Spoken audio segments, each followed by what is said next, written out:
اللهم نور قلوبنا بالقرآن ووفقنا للعمل به لا حول ولا قوة الا بالله العلی العظیم. خب در ماه ذی‌قعده، اول ماه ذی‌قعده، بنا به نقل ولادت با سعادت کریمه اهل بیت حضرت فاطمه معصومه سلام الله علیها است و 11 ذی‌قعده ولادت با سعادت حضرت سامن الحجج علی بن موسی الرضا علیه آلاف التحیة و الثناء. به همین مناسبت در ایران این دهه رو گذاشتن دهه کرامت و ولادت حضرت فاطمه معصومه رو هم روز دختر نامگذاری کردن. ما این روز مبارک رو، ولادت با سعادت حضرت فاطمه معصومه رو، به محضر مولایمون حضرت مهدی ارواحنا له الفدا و همه محبین اون حضرت تبریک و تهنیت عرض میکنیم. جهت شادی روی اطهرشون همه با هم صلوات اهدا میکنیم. اللهم خب بحث و گفتگویمون در رابطه با سوالات پیرامون مسئله ولایت مطلقه فقیه بود. حالا یا سوالاتی که مطرح شد یا سوالاتی که ممکن است مطرح بشه و یا اشکالاتی که پیرامون مسئله ولایت مطلقه فقیه مطرح شد یا امکانش هم وجود دارد. یکی از سوالاتی که پیرامون مسئله ولایت مطلقه فقیه مطرح می شود این است که آیا اسلام در حوزه حکومت، اجتماع و سیاست خطوط کلی را فقط ارائه داده است یا خطوط جزئی حکومت را هم بیان نموده است.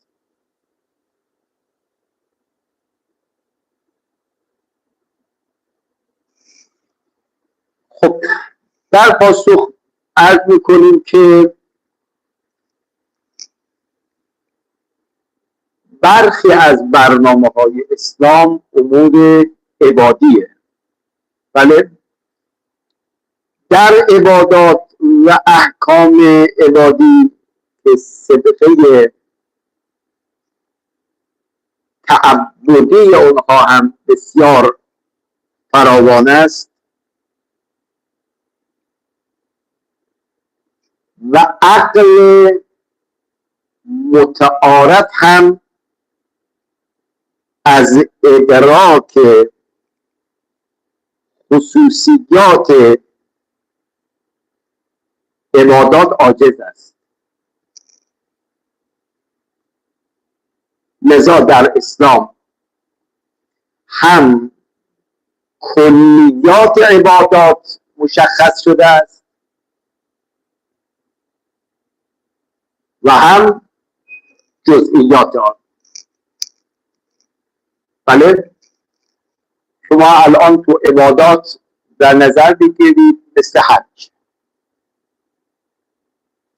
هم کلیات حج بیان شده است،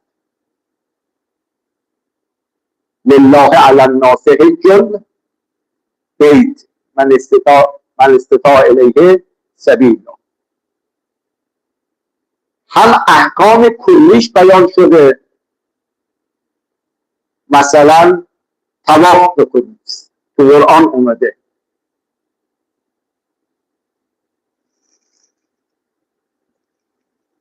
وقوف مشاعر هم بیان شده، اما جزئیات دیگه در قرآن نیومده. جزئیات در روایات مشخص شده. بله، خب طواف بکنید چند شوط باشه؟ اشواط سبعه تو روایات بیان شده. طواف بدایش کجا باشد، نهایش کجا باشه؟ از رکن حجر شروع باید بشه، به رکن حجر هم باید تمام باشه و جزئیات دیگری که مربوط به طوافه. اینها در منابع اسلامی ما بیان شده. چرا؟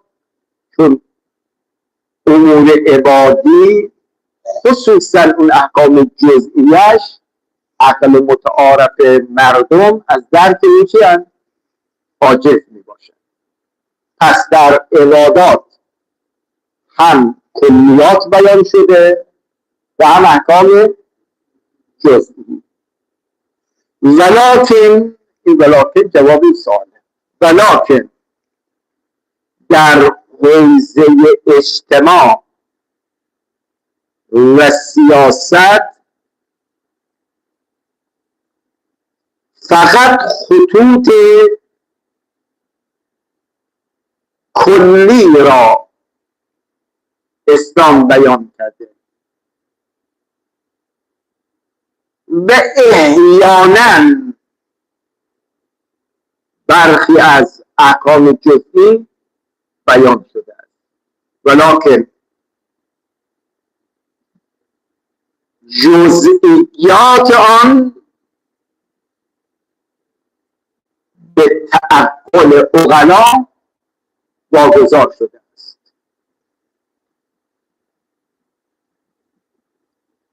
چنانچه به عنوان شاهد مثال در عهدنامه مولای متقیان علی علیه السلام به جناب مالک اشتر بسیاری از خطوط کلی سیاست اسلامی مطرح شده است. مثلا اوصاف حاکم اسلامی باید چه باشه، حقوق اقشار مختلف مردم باید رعایت بشه، وظایف حاکم نسبت به مردم و وظایف مردم نسبت به حاکم، یعنی خطوط کلی حکومتداری مشخص شده، اما امور جزئی بیان نشده. بله، این واگذار میشه به عقلاء قوم.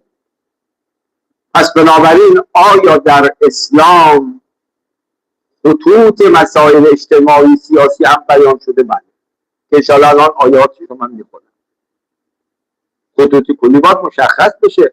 حکومت اسلامی باید این نقشه‌ای داشته باشه، نقشه راهی داشته باشه، پایه های حکومت اسلامی چگونه باید باشه، سیاست باید چگونه باشه. پس بنابراین در عبادات هم کلیات مشخص شده و هم جزئیات، اما در مسائل اجتماعی، حکومت و سیاست کلیات بیان شده اما جزئیات واگذار شده به عقلای قوم. این سوال و جواب. اما سوال بعدی که بسیار مهم است، می‌فرمایند که حکومت و سیاست مربوط به امور قراردادی، اجرایی و امثال اینها باشد و این امور در شأن انبیا و امامان معصوم علیهم السلام بفرمایید نیست.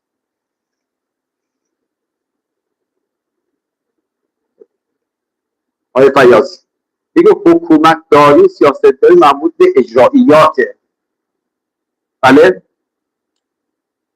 در سال جاری چقدر بودجه در نظر بگیریم برای راهسازی، چه مقدار در نظر بگیریم مثلا برای نیروهای نظامی، چقدر بودجه در نظر بگیریم برای مباحث دیگر شده. بعد بیایم توی یک کشور بگیم چند تا استان داریم، به هر استانی چقدر بودجه تعلق بگیره. اینا مربوط به کارهای چیه؟ اجراییه، امور جزئیه. اینا در شأن حاکم اسلامی، در شأن انبیا، در شأن ائمه معصومین علیهم السلام نیست. اینا در حاله از قداست قرار دارن. ما میگیم بله اینا بیان حکومت داری بکنن، حکومت و سیاست مربوط به امور اجرایی در شأن انبیا علیهم السلام و ائمه معصومین نیست. دو تا پاسخ داریم.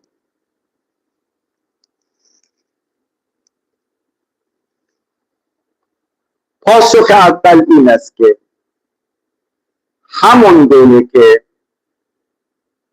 مفاهیم و الفاظ دین که ارزش مفهومی و لفظی دارند از وظایف انبیا و ائمه معصومین علیهم السلام است. الان در سال قبلی پاسخ دادیم نه به ناسه داریم، گفتیم اسلام نسبت به مسائل اجتماعی و سیاسی خطوط کلی رو بیان میکنه. آیا من خطوط کلی چیه؟ یک سری کلیات، الفاظ و مفاهیمه. حکومت چارچوبش با چی باشه، حقوق حاکم چی باشه، حقوق مردم چی باشه. خب بیان این الفاظ و مفاهیم جزء وظایف معصومین هست یا نیست؟ انبیا هست یا نیست؟ هست. این از شأن انبیا و معصومین کم میکنه؟ بله؟ نه. حالا ادامه پاسخ همه اول رو ببینید. این مفاهیم و الفاظ مقدمه هستند برای تحقق اون سیاست ها در متن اجتماع.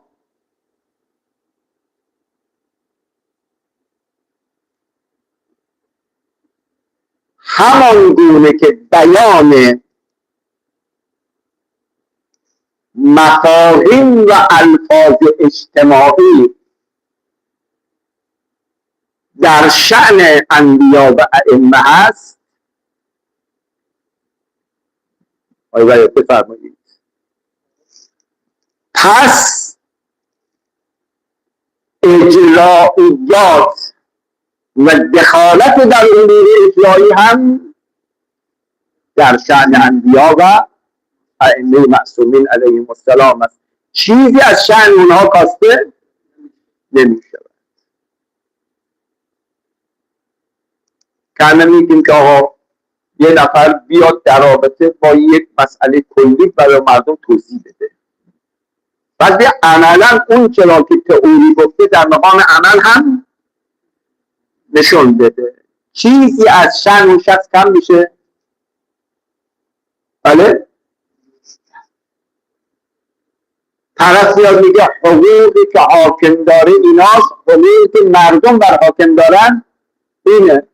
مثلا حاکم باید از وضعیت مردم چی باشه؟ با خبر باشه، آگاهی داشته باشه.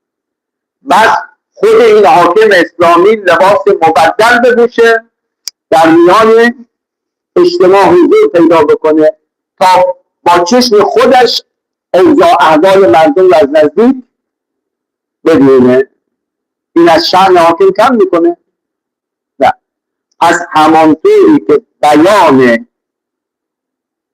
مفاهیم و قراردادهای کلی از سوی معصوم از شأن معصوم نمی‌کاهد، بله دخالت در امور اجرایی هم از شأن معصوم نمی‌کاهد. یا اولا سالم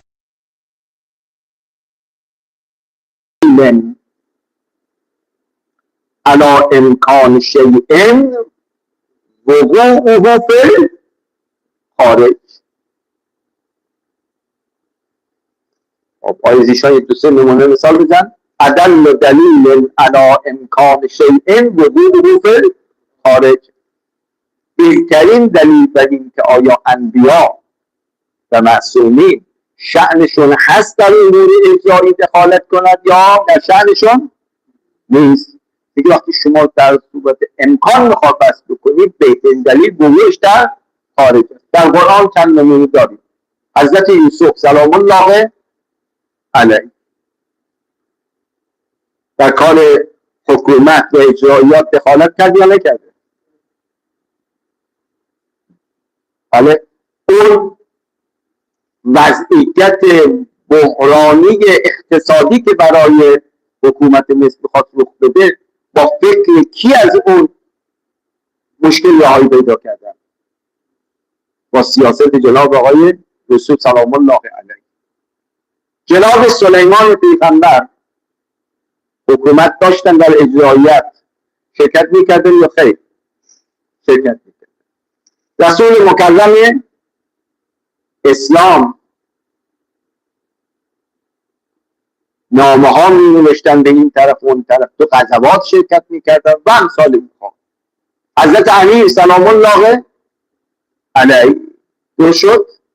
پس بناءً علی هذا همونطوری که بیان مفاهیم و الفاظ امثال اینها در شأن معصوم بوده، دخالت در امور اجرایی هم از شأن اونها نمی‌کند. دو شده اتفاقاً برای مردم دخالت انسان‌های شایسته در امور اجرایی آرام بخشه، اطمینان بخشه که افرادی در رأس حکومت باشن که از جنس مردم و در کنار مردم باشن. یعنی گاهی اوقات عزیزان دقت کنید ما بعضی از واقعیت‌های موجود رو می‌بینیم، یعنی حکومت‌های مستبدی که اصلاً هیچ رابطه‌ای بین حاکم و مردم نیست، دقت کردید فاصله فراوانه. بعد اینا رو من برای معصوم میگه خب در شأن معصوم هست که بیاد بله حکومت داری بکنه، که نه چه اشکالی داره؟ معصوم همانطوری که کلیات حکومت رو بیان میکنه در امور اجرایی و جزئیات هم دخالت میکنه. ما اینها را نه تنها منافات با شأن این بزرگواران نمیدونیم، عین شأن اونها هست که اینها برای اجرایی کردن اون قوانین خودشون میدوندار باشن. پس بنابراین منافاتی نخواهد داشت. اما سوال دیگر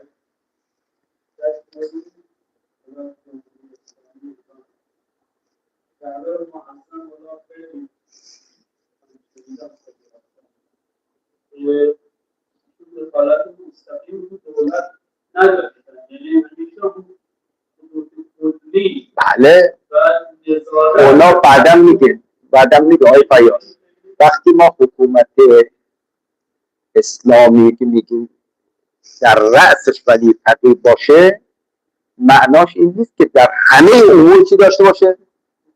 دخالت داشته. امکان نداره. خود پیغمبر اکرم هم تو همه مسائل دخالت نداشته. امیر المؤمنین هم تو استانها برای خودش استاندار و فرماندار داشته. ما میخوام بگه علاوه بر این که تئوری میتونه معصوم نقش داشته باشه، در اجرا هم و نظارت هم میتونه نقش داشته باشه. پس یک منافاتی بین مسائل، یعنی منافاتی به معنای اجرایی کردن آنچه را که در تئوری گفتن، اجرا شدن این مسائل در با اشراف و نظارت معصوم هیچ منافاتی نداره. اما سوال دیگری که مطرح میشه، سلام علیکم استاد. ببخشید. علیکم السلام. دل ما تنگ شده برای شما. کجا بودید الان؟ خیلی خوب. الان بیدار شدی یا نه؟ خیلی خوب. دلیل اول که فرمودید استاد این که بیان احکام واجب معصومین هست، بس در اجرای مثلا حکومت هم نقش داشته باشه، فقط مجرد ادعای دلیل نیست دیگه. درسته؟ چرا مدعا باشه؟ میگه بیان مهمتر است یا اجرا؟ بیان مقدمه برای اجرا هست یا نیست؟ تو قرآن بیشتر بیان اومده. نه این کلیات هست دیگه. قرآن به کلیاته. الان از این کلیاته میگیم، ما همیشه میگیم بیان تئوری مقدمه برای کیه؟ عمله. همانطوری که بیان قوانین حکومت اسلامی چیزی از ارزش به شأن معصوم نمیکاهد، اگر یه معصوم بیاد در رأس حکومت هم قرار بگیرد که بخواد اون قوانین رو جنبه اجرایی و عملی بکنه، چیزی از شأن معصوم نمیکاهد. دوم که سیره هست دیگه استاد. درسته؟ بله. سیره که دلیل عموم کی نیست که ما میتونیم سرایت بدیم. ما داریم ببین خدمتتون حکم الامثال فی ما یمکن و ما یمکن واقع. لحاظ کنید ما داریم من لازم میگم جناب یوسف در اجرایت قرار گرفت یا نگرفت؟ مثلا امت ماصله بوده. یواش شیخانا گوش بده. جناب موسی حکومت تشکیل داد یا نداد؟ پیامبر اکرم چطور؟ بله پیامبر حکومت تشکیل. خیلی خوب کن. هم تئوری گفتم در مقام حضرت علی چطور؟ این سیره از وجه عمل باید مختلف بشه دیگه. چرا حکومت تشکیل دادن؟ از نگارم از این که حضرت علی حکومت تشکیل داد، پیغمبر اکرم حکومت تشکیل داد، خودش در رأس حکومت بوده، این قبول هست یا نیست؟ بله. خیلی تمام شد. سائل چه سوال کرده؟ گفت شأن معصوم این نیست که در رأس حکومت سیاست امور اجرایی قرار بگیره. ما میگیم نخیر. در رأس معصومین انبیا علیهم السلام نبی مکرم اسلام بوده. بعد از این که از مکه تشریف آوردن به مدینه، در اولین فرصت حکومت رو هم تشکیل دادن. استاد در حکومت معصومین مثلا مهمترین چیزی که عدالت دیگه. عدالت یا خود جنبه قداست داره. درسته؟ بله. خب اون عدالت که معصوم اجرا می‌کردن برای من میتونم از این دلیل استفاده کنم غیر معصوم هم میتونه. ما فعلا شیخانا بحث ما گفتیم چیه؟ داریم از سلسله انبیا و معصومین میگیریم. پس میخوام ثابت بکنیم که برای معصومین برای تشکیل حکومت بلا اشکال بوده است. پس بنابراین اگر کسی میخواد بیاد بگه شأن معصوم تشکیل حکومت و دخالت در سیاست نیست، این سوال یا اگر اشکال بشه، این سوال و اشکال قابل چیه؟ جوابه. بعدا میرسیم در مرتبه بعد آیا همین روشی که معصومین و انبیا داشتن، آیا در عصر غیبت همون شأن جایگاه برای ولی فقیه هست یا برای ولی فقیه نیست؟ الان ما هم مربوط به قضای کبرای کلی بود. نه شما بس بحث‌های جلسات قبل رو نگید. ما گفتیم سیر تاریخی بحث ما هم بگیریم. بحث حکومتداری رو از زمان انبیا و ائمه معصومین بگیریم تا برسونیم برای عصر غیبت، که ببینیم آیا در عصر غیبت تشکیل حکومت توسط ولی فقیه امر ممدوح هست یا امر ممدوح نیست. ما الان میخوام بگیم سیر تاریخی اینه که در عصر معصوم اونایی که برایشون مقدور بوده حکومت رو هم تشکیل دادن و در رأس حکومت قرار گرفتن و قرار گرفتن معصوم در رأس حکومت اشکالی نداشته. خب اما سوال دیگر،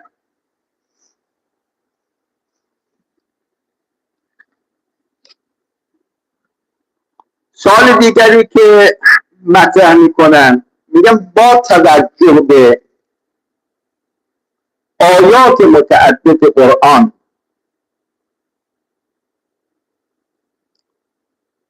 مثل یزکیهم و یعلمهم الکتاب و الحکمه، آیه لا اکراه فی الدین،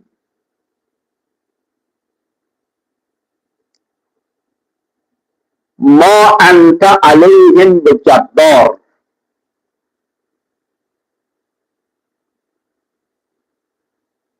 لست علیهم بمسیطر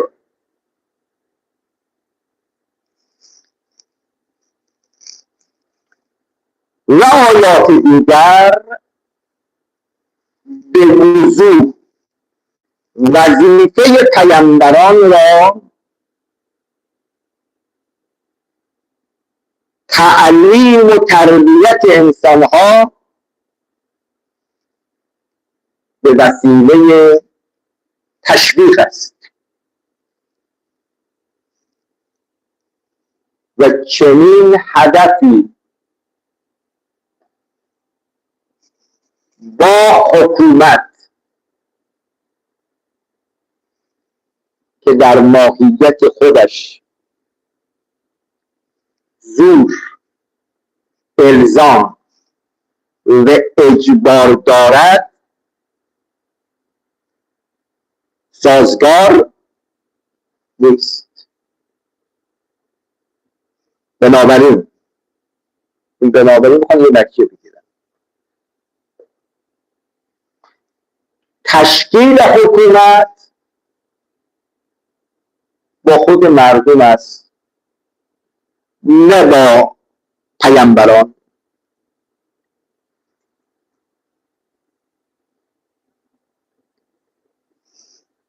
بشد بگم به کار انبیا معصومین کار تشویقیه. دقت کردید؟ یزکیهم و یعلمهم الکتاب و الحکمه. یا آیه دیگر میگه لیقوم الناس بالقسط، خود مردم قیام به قسط و عدالت کنن. کار انبیا علیهم السلام این نیست که یقه مردم رو بگیرن، اجبار به یک مطلب بکنن. صریح قرآن ما انت علیهم به جبار. بله، پس کار معصوم تشکیل حکومت نیست. چرا؟ چون در دل حکومت و اجرائیات گاهی اوقات چیه؟ تشر زدنه، گاهی اوقات الزام و اجبار کردنه. این با این آیاتی که کار انبیا رو چی می‌فرماد؟ لا اکراه فی الدین یزکیهم و یعلمهم الکتاب و الحکمه. بعد این دوتا با هم قابل جمع نیست. پس حکومت داری رو واگذار به اهلش کنیم که خود مردم باشد. انبیا جدای از حکومت بله مردم رو چا کنن؟ تشویق بکنن به تزکیه و تعلیم. اینا که تزکیه و تعلیم شدن برن حکومت تشکیل بدن. پای انبیا به حکومت کشیده نشه. میگه وظایفی که قرآن برای انبیا ترسیم میکند کار تشویقیه، اما حکومتداری در دلش قاطعیته، در دلش الزام وجود داره، در دلش گاهی فشار آوردن وجود داره. این با وظایفی که قرآن برای انبیا ترسیم کرده سازگار نیست. میگه اون که گفتیم با این آیات سازگار نیست. میگه اگه شما میگید کار انبیا اینه که در رأس حکومت قرار بگیره، پاسخ این آیات رو چی میدید؟ میگه اون حرف شما با این آیات سازگار نیست، چطور قابل جمع باشه. اینجا استاد تعارض بدویه دیگه، درسته؟ چی؟ اینجا بگیم اصلا تعارض نیست، اینجا تعارض بدویه، مثلا بین عام و خاص. مثلا میگیم قرآن در مقام تشریح هست نه در مقام بیان. وقتی که اینجوری باشه یعنی یک خاصی میاد عموم تفسیر میذاره دیگه. اصلا نصف راه رو میدید. مرحبا به ناصرنا. خب آقای زیشان شما چی میخواستیم بگید؟ یکم بلندتر بگید آقایون هم بشنون.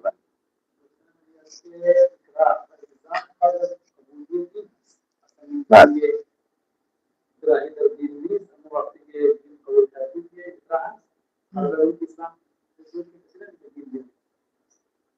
بسیار خوب. آقایون دیگر جواب پاسخ بین این دو مطلب، این جواب اجمالیه، بین این دو مطلب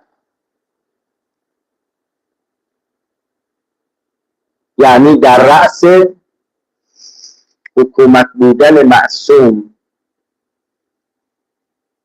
و این آیات که جنبه ترغیب و تشویق دارد منافاتی وجود آقای فیاض بفرمایید نداره.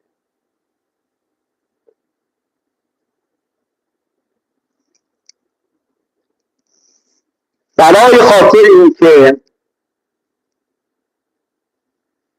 تشکیل حکومت اسلامی به معنای تحمیل کردن دین بر مردم نیست.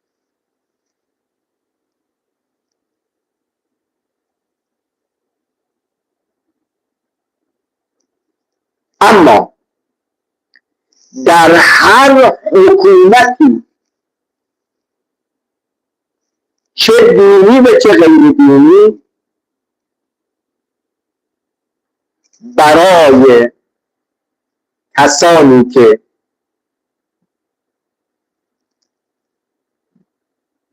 متخلف قانون محسوب بشوند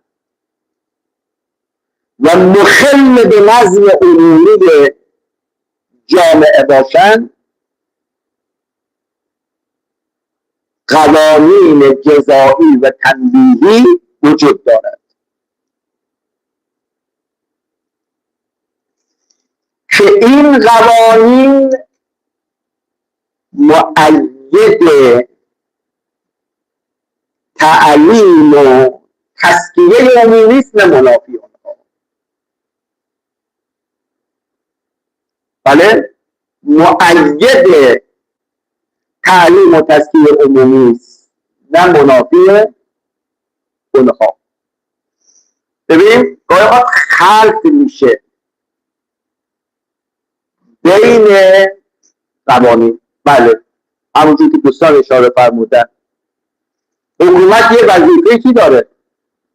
اولیه داره، یزکیهم و یعلمهم الکتاب و الحکمه لا اکراه فی الدین. شد حالا اگر کسی اومد آگاهانه و آزادانه یک دینی رو قبول کرده اما در مقام اجرا میخواد این قوانین رو تمکین نکنه، آیا با متخلف باید برخورد بشه یا نشه؟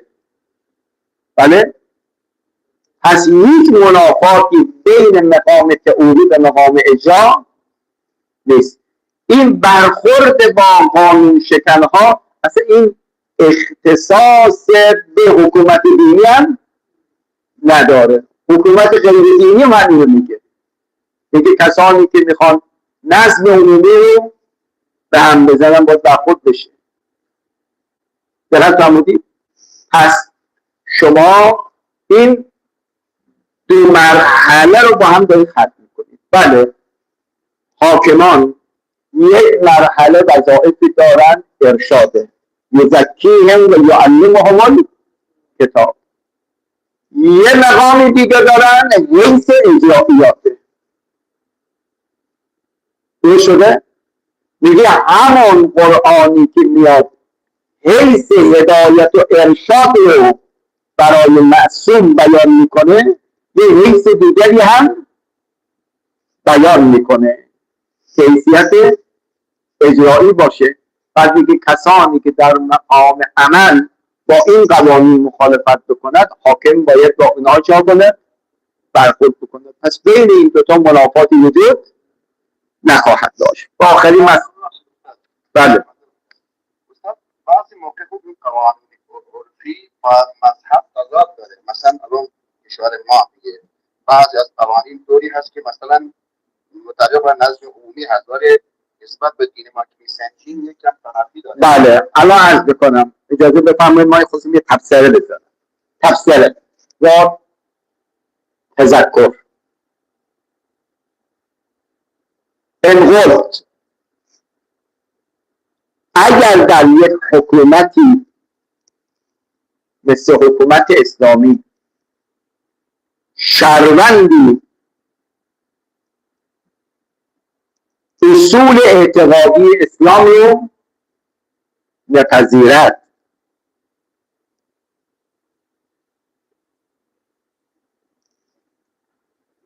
قوانین اون حکومت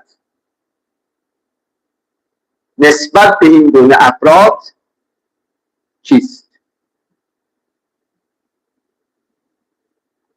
پاسخ آن است که این گونه افراد اگر در پناه حکومت اسلامی باشند که اصطلاح فقهی ما بهش میگیم ذمی، در ذمه دولت اسلامی باشند، از حقوق خاصه خود برخوردارند و از امنیت عمومی نیز بفرمایید برخوردارند. اما تا جایی که مخل به امنیت عمومی اون کشور نباشه. ببین الان در حکومت اسلامی یه اقلیت‌هایی هستن میگن آقا در محدوده خودتون میتونید به همون قوانین خودتون عمل کنید، اجرا کنید، اما تا جایی که مخل به امنیت عمومی جامعه نشود. از آن طرف حکومت اسلامی موظف است نسبت به این اقلیت ها یک سری خدمتتون از کنن که خدمت هایی داشته باشه. پس بنابراین اون اقلیت می توانن از حقوق خودشان استفاده بکنن.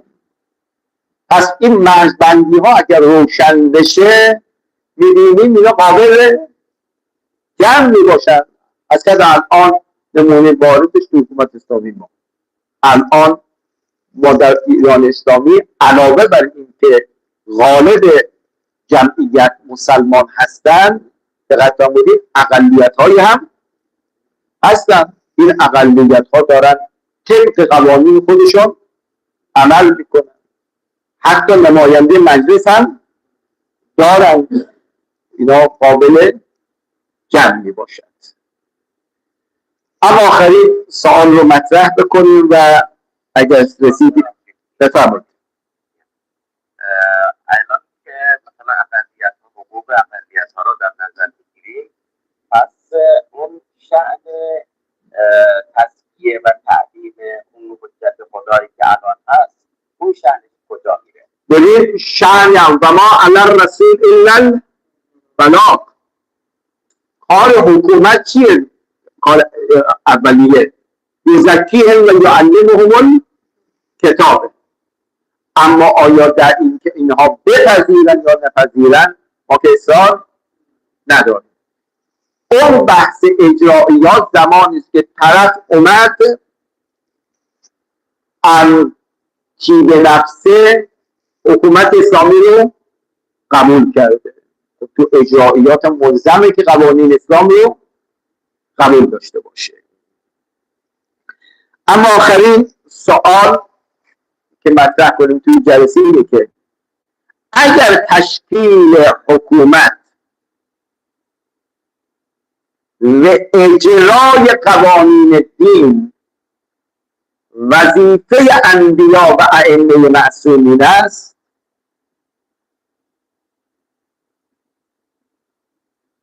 حس مسئولیت مردم از بین می رود و مردم در حکومت اسلامی دیده نمی شود. پس نقش مردم چه می شود؟ خب آقای شما الان تو اینجوری بر ما ترسیم کردی، گفت تئوری وظیفه کیه؟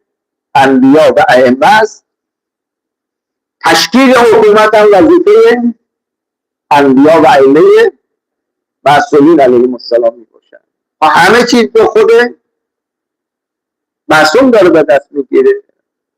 خب یه باشه باش مردم که خب الحمدلله در رأس حکومت امام معصوم هست، خودش قانون تصویب میکنه، خودش هم اجرا میکنه، دیگه ما وظیفه‌ای نداریم. پس نقش و جایگاه مردم در حکومت اسلامی کمرنگ میشود. لذا مردم آرام آرام نسبت به حکومت هیچ حس مسئولیتی نخواهند داشت. پس بهتر این که حکومت رو بسپاریم به خود مردم. انبیا بیان آقا تئوری حکومت اسلامی رو بیان بکنن، نقشه راه رو بیان بکنن، تشکیل حکومت و اجرای اون قوانین رو بسپاریم به مردم. بالاخره مردم باید یه نقشی تو جامعه، تو حکومت داشته باشن. اما اینجور که شما دارید ترسیم میکنید، صدر ذیل حکومت اسلامی کیه؟ معصوم میباشد. خودشان نقشه راه، خودشان مسئولیت اجرا رو قبول میکنن. اینم سوال. پاسخ: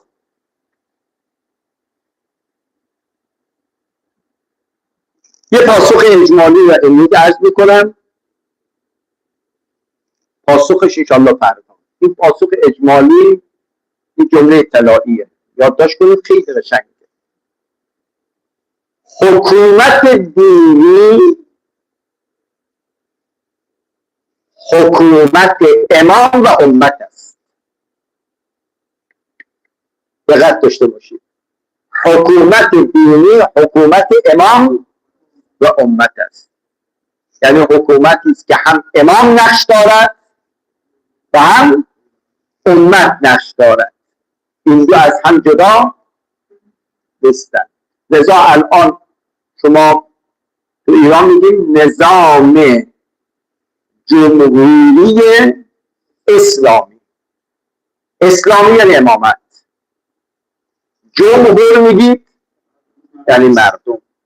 بین امام و امت در حکومت اسلامی تفکیک نیست، اینا به هم تنیده هستند. ما نمیگیم فقط امام، نمیگیم فقط مردم. حکومت اسلامی تشکیل شده است از امام و امت.